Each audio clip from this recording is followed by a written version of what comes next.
que é a tal da aura, e é uma coisa que vai ficando mais fraca. A gente na fábrica.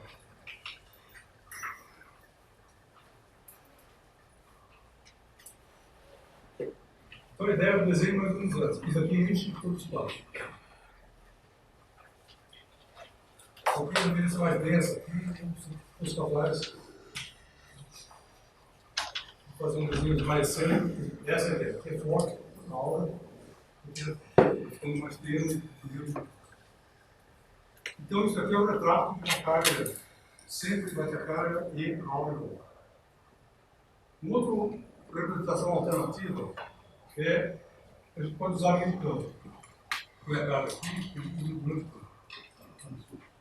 E aí, a gente vai explicar mais tarde, assim, mas essa aula é representada por linhas assim.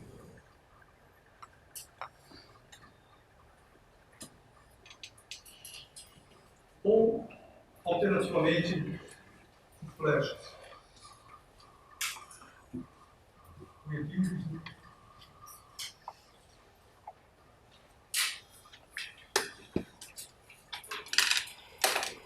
o tamanho da flecha vai diminuindo à medida que eu na face.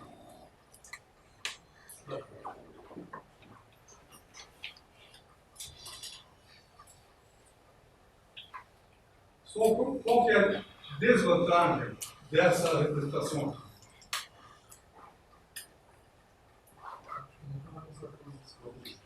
Oi? Tudo bem, eu não consigo mostrar todas as flechas, tudo bem? Esse aqui é uma amostragem. E aqui, devia dar a flecha, eu não consigo desenhar. Se desenhar todas, eu desenho tipo uma uma. E aí, tem uma flecha, cuja ponta começa aqui, assim, eu também não consigo escrever. Então, esse desenho é mais ou menos. Então, qual é a vantagem desse? A desvantagem? Mesma coisa, aqui tem limite de campo, aqui tem limite de campo, e além disso, aqui eu perco a noção de intensidade do corpo. Qual é a desvantagem desse? Isso aqui tenta enfatizar que o campo está distribuindo no seu lugar só para nos esperar o alto que a flecha aponta. Tudo bem, então, mas se você juntar as três imagens, você tem uma ideia do que eu fiz. Tudo bem, isso? Pergunta.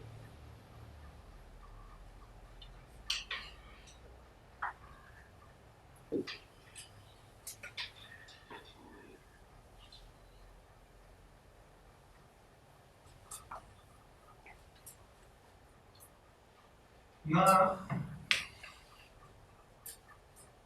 aula passada, eu falei do palco dos acontecimentos físicos, espaço-tempo.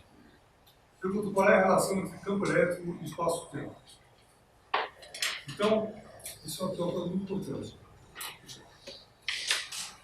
Pergunto, a carga elétrica modifica o espaço que sua volta? Não. Essa situação precisa tomar cuidado. Quem falou? Oi, o que é isso? Não modifica o espaço. Fala mais alto, por favor. Não modifica o espaço. Eu falei. Oi? Eu falei que não modifica o espaço. Então, o que significa modificar ou não modificar? Para eu ter clareza dessa ideia, é o seguinte: imagina um espaço vazio, se ele fosse convertível, um papel quadriculado, assim, em duas dimensões.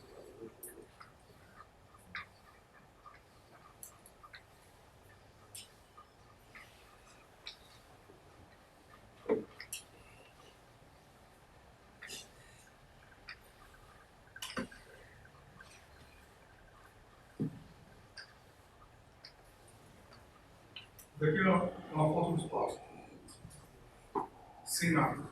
E a questão é a seguinte: na hora que eu ponho uma carga em cima desse balanço, o que significaria a carga mudar o espaço? Você põe a carga aqui, você tem uma linha de campo aqui,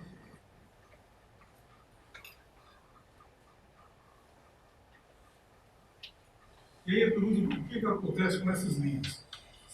Uma possibilidade seria, por exemplo, elas serem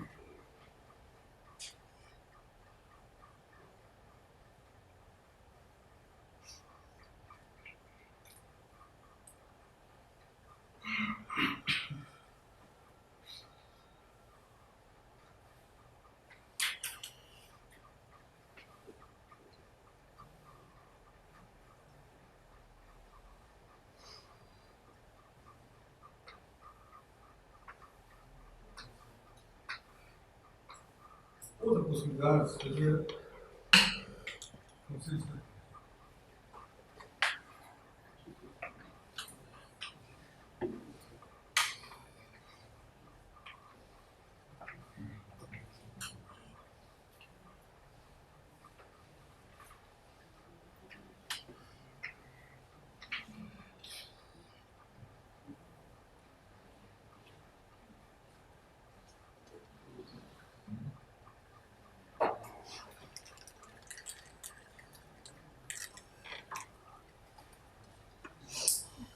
essa daqui é a versão que sugere que a carga modifica o espaço e a versão que sugere que a carga não modifica o espaço.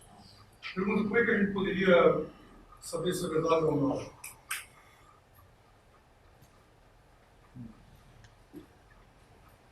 Movimento partícula. Movimento partícula que volta para cá. Por exemplo, eu partícula que volta para cá, sim. Mas isso é. Oi? Já tem a força elétrica que vai estar modificando a trajetória, né? Pois é. Então, como é que você pode saber se isso é assim ou não? Oi? Se eu puser outra carga, eu vou aferir isso. Se ele deixou o espaço ou não. As cargas interagem. Pois é, mas é difícil. Qual que é a ideia mais simples? Pega uma partícula neutra. Neutra sem carga. Tudo bem isso? E a partícula neutra, ela, como é que ela anda? Ela vai andando no espaço assim. É isso que ela faz. Tudo bem isso? Ela sente só o espaço. E se você jogar uma partícula neutra por aqui assim, a partícula sofreu um desvio, pelo espaço como está. Se não sofrer, o espaço não foi. Tudo bem? Então, assim, você pode então distinguir as duas. E essa daqui, então, é a.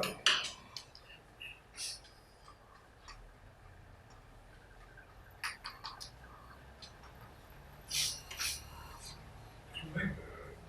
Ou não? É tudo sim. O que é isso? Só tudo bem. Pergunta.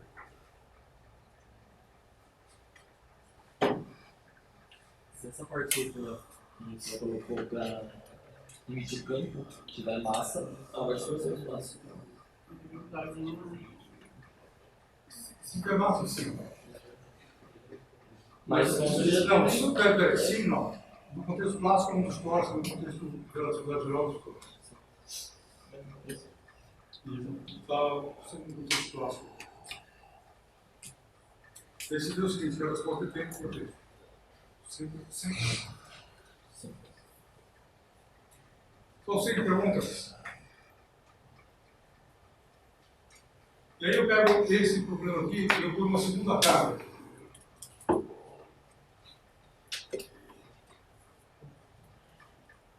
Vamos mudar aqui, vou fazer um exemplo.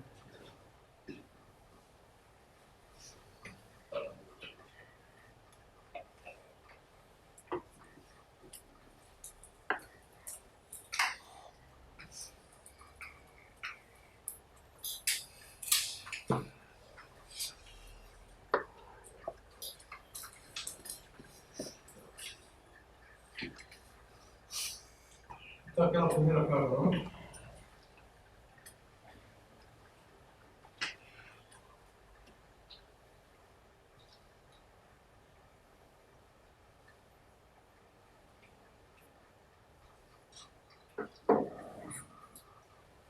Eu pergunto assim, eu vou pegar um outro objeto desse e colocar na mesma, próximo do outro. Vou pintar de azul essa carga. Pegar a carga positiva e a carga negativa. Põe a carga negativa aqui. E a questão que eu faço é o seguinte: a presença dessa carga muda, ela muda o espaço, a gente já aprendeu, mas ela muda essa linha.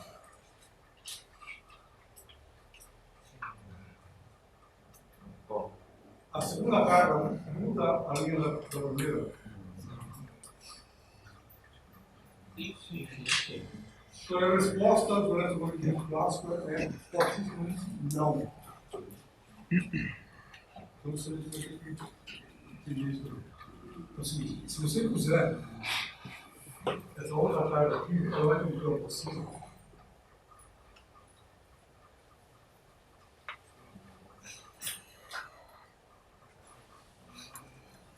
E para campo eletromagnético, você faz o seguinte desenho em cima do desenho anterior, sem alterar o desenho anterior. Tudo bem isso? Isso daí se chama, é uma coisa que a gente vai usar muito, chama baseado no princípio da superposição. O nome é bom. Daqui se superpõe mesmo.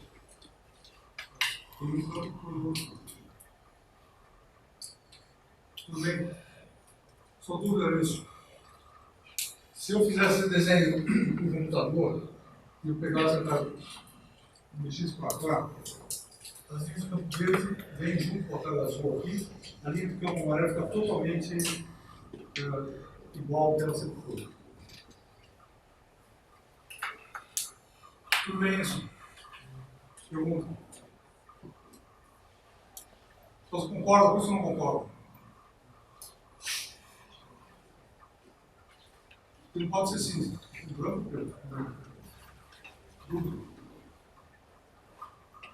Então, a carga aqui nos seus campos, eles vão ter mais uma carga, eles vão se superpondo na mesma região.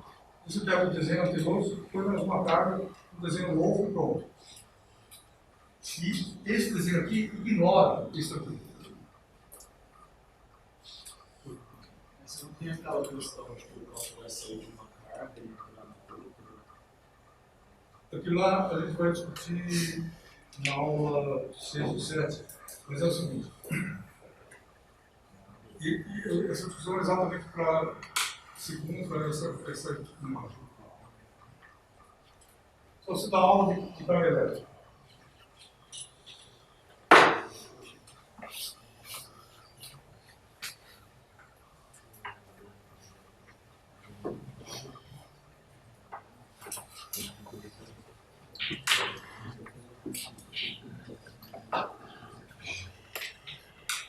Não vi essa pergunta ainda, vou responder isso.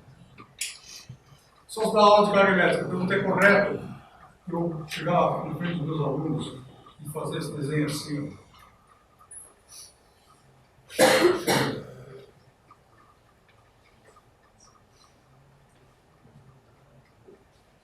Ou será que eu deveria ter feito isso?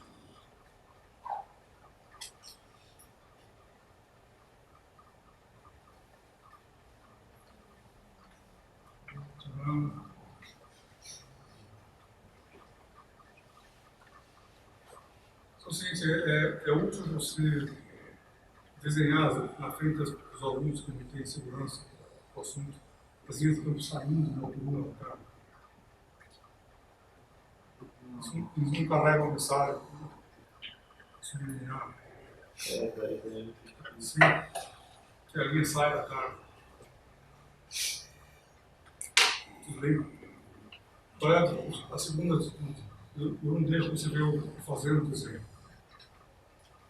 Aí não que eu saio da frente do desenho está pronto. Tudo bem?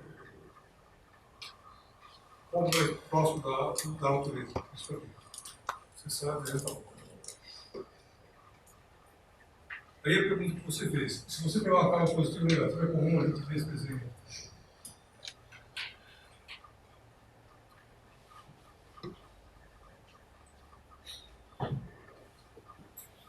E aí, exatamente, o que é interessante é o seguinte, se você vê, nunca ninguém falou que é ou não é o que a carga está fazendo. Mas, o que eu estou dizendo assim, o desenho induz uma ideia na sua cabeça.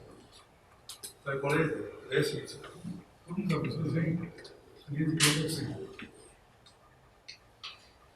Aí ela faz assim.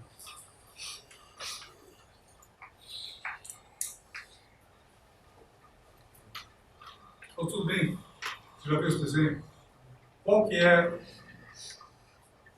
a noção que esse desenho induz na sua cabeça? É que é o seguinte, na hora que eu pego a carga positiva aqui, assim, e ela tem o seu campo de vídeo aqui, e disse não é isso.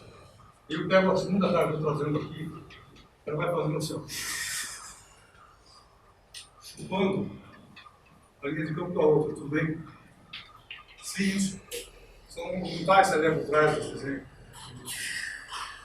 Os planejas aí, você procurou da casinha, né? Ficou lá, tudo bem? Se isso. Então, o que eu estou dizendo é o seguinte, que o desenho ele traz subliminalmente uma visão do mundo. O desenho está certo, tá?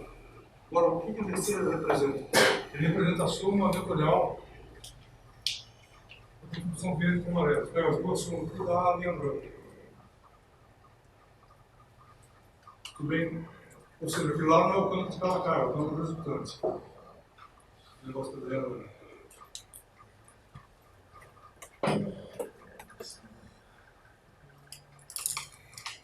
Então, sim. Então, a ideia aqui é radical e vale para essa discussão. E por isso essa discussão, por causa daquele desenho que essa discussão está colocando por cima. Então, cada cara superposto. O processamento é outra coisa, faz uma soma lá e dá uma coisa. A gente vai fazer esse exercício. Pergunta. Ficou claro isso? Então, se você olhar, a carga elétrica é um objeto altíssimo.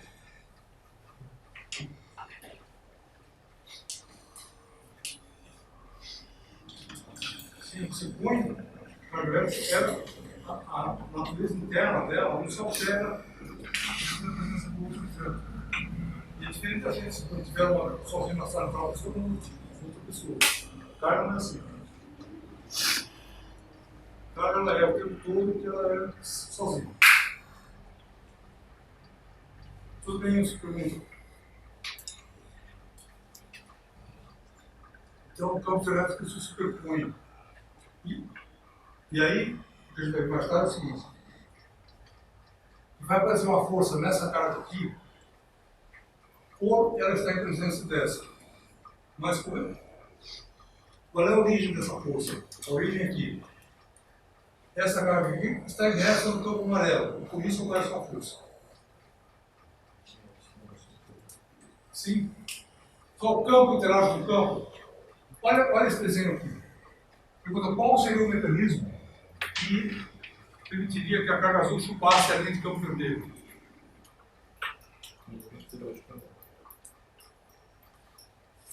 É a carga ou é o campo depois? Que os campos se interagem. Então, o campo interage? Essa é a questão. Não. Só como é que se sabe que o campo interage com o campo? É o seguinte, ó. Todo mundo olhando para esse lado.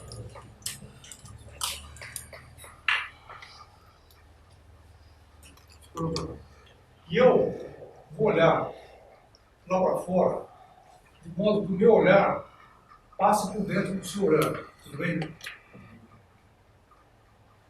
Se isso. Então, se o campo interagisse com o campo, se alguém acendeu uma luz lá, o que você vê devia mudar. Tudo bem isso? Então, a luz passa uma por dentro da outra. Tranquilo. Não vai discutir isso mais tarde também. Sim.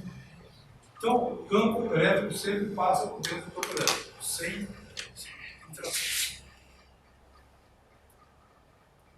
Pergunta. Então, essa é a visão do mundo que a gente usa continuamente aqui. Dúvida?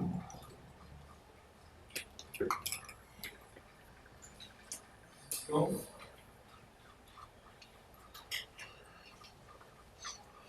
pergunta o que é o eletromagnetismo?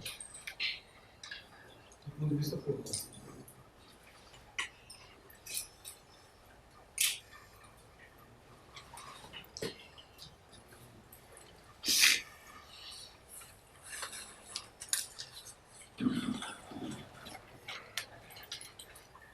seja, a pergunta é o que vai acontecer na aula 42. E onde que a gente quer chegar? O eletromagnetismo é uma teoria de interação. E como é que essa teoria funciona? Do seguinte jeito. Você tem um conjunto de cargas e correntes elétricas aqui numa região do espaço e elas criam campos. Tudo bem? E aí, as equações de Maxwell, que é o que eu vou apresentar aqui na outra, elas dizem como que esses campos são aqui, no outro ponto de próximo. Ou seja, se for carga e corrente aqui, acontece alguma coisa aqui. E o mediador dessa informação são os campos. Tudo bem? Então o objeto está aqui, o efeito dele está aqui. E aí, o eletromagnetismo é uma teoria que descreve isso.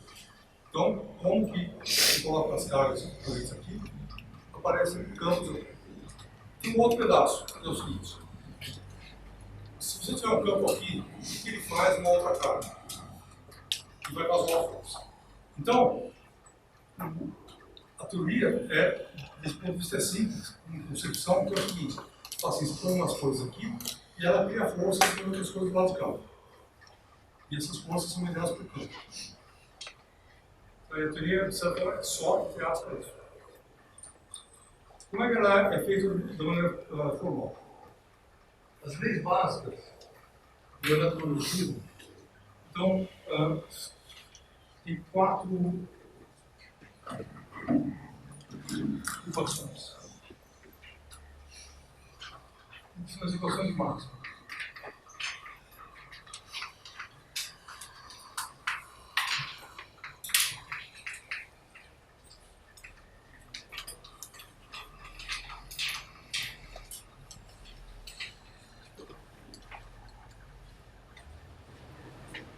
E essas equações que são 4 e elas descrevem tudo que tem para ser todos os mecanismos pelos quais campos são criados por cargas ou correntes. E elas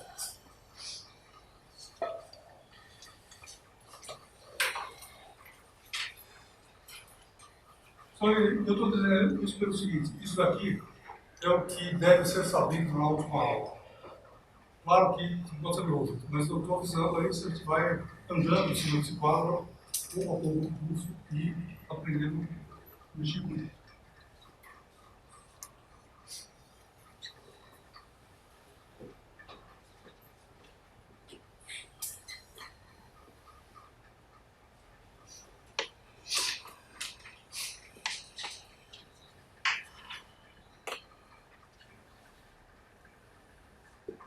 Essas 4 equações de Maxwell têm nomes particulares.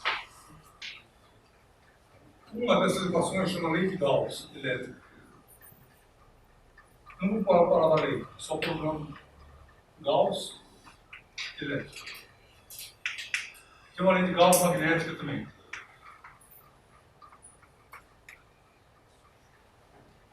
Tem a lei de Faraday. Tem a lei de Ampère. Maxwell.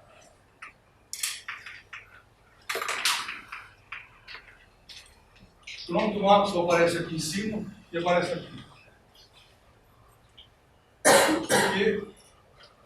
Porque na hora que ele fez a contribuição dele com uma lei particular, e essa coisa virou uma teoria. Antes dele fazer isso aqui eram várias leis separadas. Então ele que entendeu que isso aqui era um conhecimento unificado. E aí a gente tem a pergunta que você vai fazer.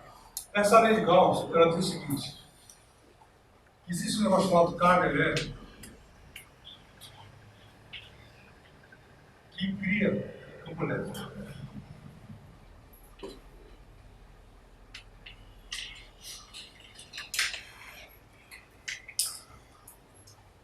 A lei de Gauss magnética, ela diz que não existe carga magnética. Então esse problema é assimétrico. Tem carga elétrica, mas não tem carga magnética. ímã em particular é criado o campo dentro do outro campo. No meio de cargas. Essa lei aqui, diz o seguinte: se você tiver um campo magnético, só sinto muito, eu tenho que usar isso no livro porque isso é importante. Variável do tempo, ele cria campo elétrico.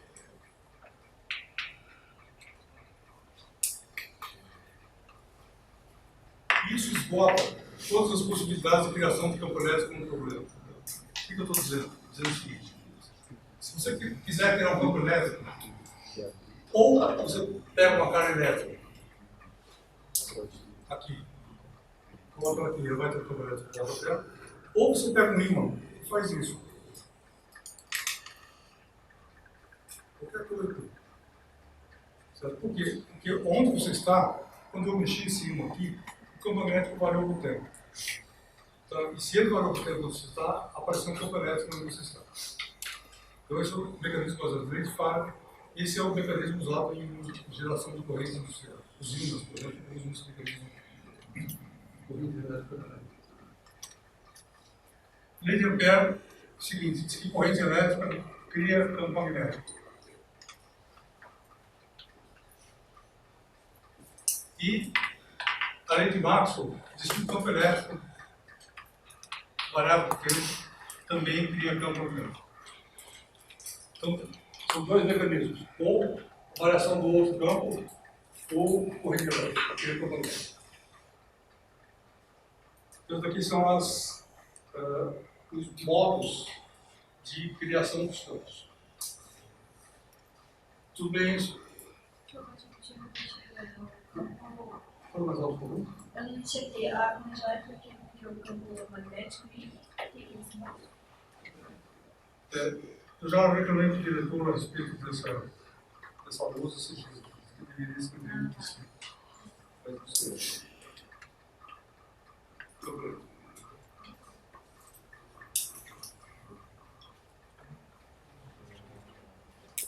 Só que esse mecanismo aqui, eu comprado por esse, é o que faz com que a luz ande. Ou seja, a luz é isso, lei de Maxwell com lei de Faraday. Então vai criando o outro e por isso que ela usa.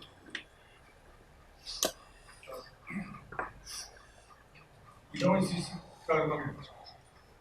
Do ponto de vista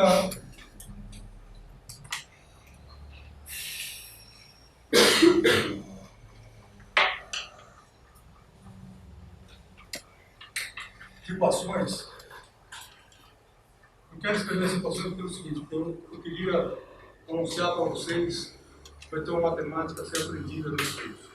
A gente vai dar apoio a toda a matemática necessária, mas tem que aprender. E aí, pode ficar escutável, mas é o seguinte: lei de Gauss, escrito assim, pega o integral duplo do campo elétrico, expansões fechadas, igual ao integral triplo, não se vai funcionar. Integral triplo das densidades de carga elétrica. Só tudo isso, claro que você não vai entender agora, mas o que eu quero estar mostrando é o seguinte: a formulação da lei envolve duas integrais do lado 3 na frente. A gente vai ter que aprender isso aqui. Isso aqui, mais ou menos, na aula 10, a gente vai começar a aula atrás.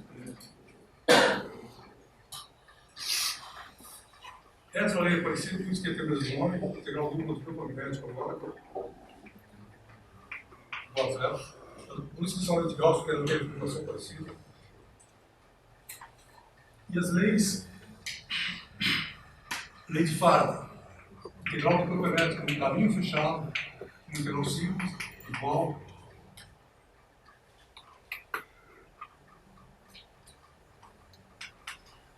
Integral temporal, campo magnético. Integral simples, campo magnético.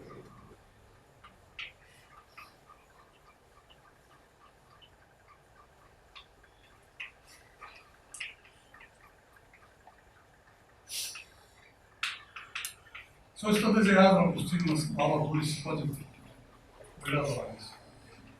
Agora não é pergunta.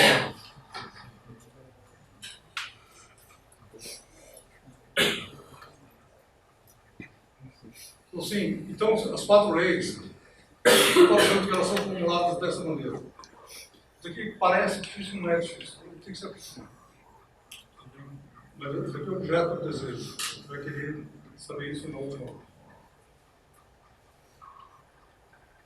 Essas leis são as chamadas formas integrais das equações máximas. Existe alguma coisa chamada forma diferencial. Também é diferente. E aí, a gente usa um terreno matemático, que também vai ser apresentado aqui, e você aprende que o divergente de U igual a U, são o que é divergente? Divergente é um monte de derivadas comparadas anteriores. Também nada complicado, mas também é uma matemática que tem que ser aprendida.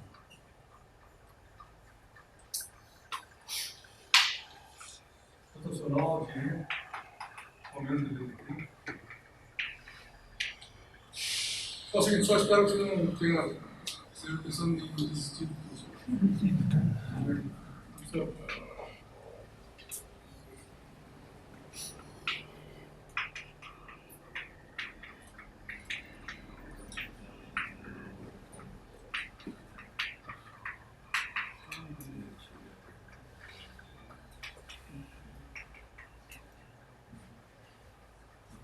Aqui são as 4 equações de Maxwell na forma integral, na forma diferencial. É isso que a gente vai ter que aprender no curso. E essas equações, o que elas fazem? Elas descrevem como que os objetos, que são as cargas, e as correntes, que são as coisas físicas, cargas, elas criam campos. Se você olhar então essa equação, qual é o jeitão dela? Do lado de cá tem cargas e correntes, do lado de cá tem campos. Então, daqui é o tal do campo criado. Tudo bem? Mais ou menos, eu estou querendo dizer o seguinte, claro, por favor, não se assuste. Eu estou dizendo o seguinte, se você tiver um sistema de cargas aqui nesse campo, e você fizer algo aqui, vão aparecer campo elétrico e magnético aqui. Qual é a forma matemática desses campos? Você vai ter que resolver essas equações e a solução você vai determinar qual é a forma matemática. Tudo bem? E saber a forma matemática é saber fazer isso. Como você está passando isso? A partir do momento que eu vi aqui, qual o tempo para chegar aqui? C. Também está na luz. Os problemas extremamente com geração. Então, para completar isso, então, assim, tem o outro lado do problema. Então, esse lado aqui, espero que se uma coisa com os carros aqui, aí apareceram os campos, e assim, tudo bem? Elétrico, magnético. Para você saber esse valor dessas coisas, tem que resolver essa equação. E aí, aqui pode ter uma outra carga. Vai sentir a presença disso aqui, mais tarde. E aí vai aparecer uma força. Então, essa outra carga aqui, ela sofre uma força no espaço de carga.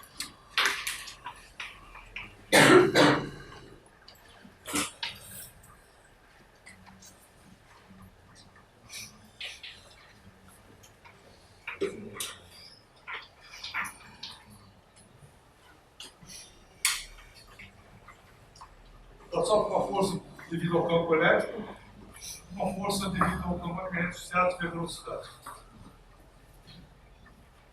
Então, eletromagnetismo é só isso. Tudo bem?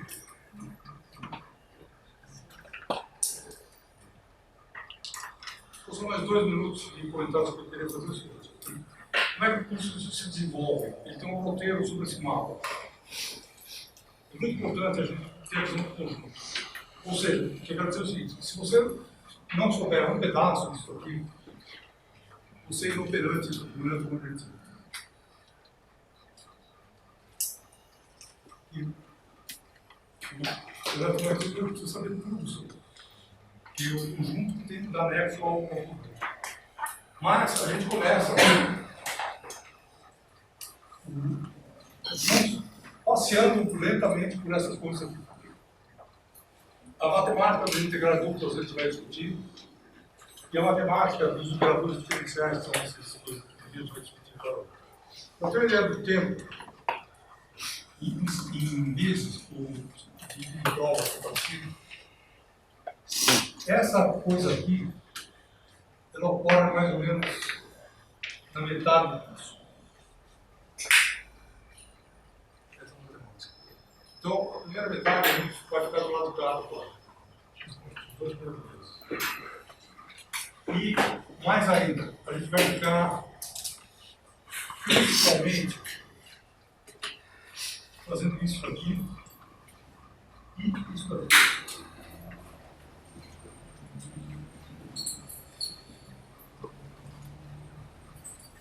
Por que isso? Porque a gente sabe que você precisa ganhar destreza na matemática, isso requer um pouco de treino, então o curso é lento no começo. A primeira metade do curso é lenta porque a gente vai apresentando matemática. A segunda metade era mais rápida. Então tem uma mudança de marcha. Se eu pudesse desenhar um gráfico da velocidade, os 4 pedaços dele, ele mais ou menos assim.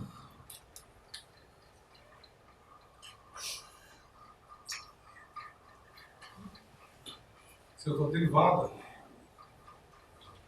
do curso, aumenta. Então aqui é um processo de aquecimento que a gente faz. Estou dizendo isso pelo seguinte, porque para você se planejar o estudo, esse negócio aqui, por que é lento? Porque isso aqui é fundamental para você entender o resto. E aí, se você não entender isso aqui, aí vem o jogo do Tetris. Você começa umas peças, você não encaixa mais, você morre. Faz ideia. Tudo bem, bom. Também, você...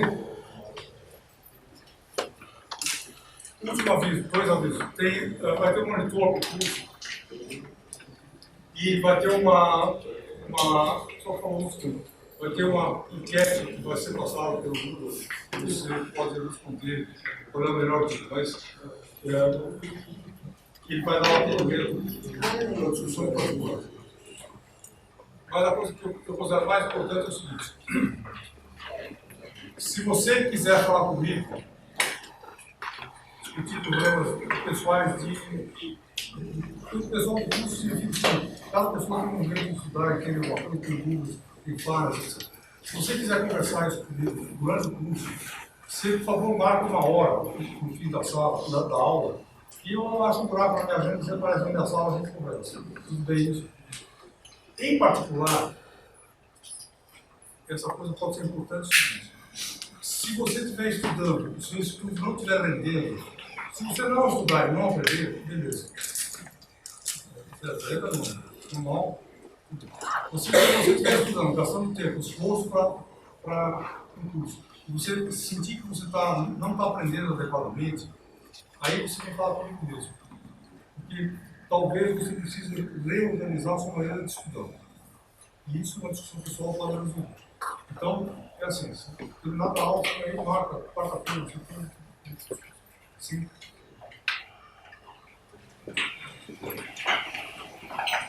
Thank you.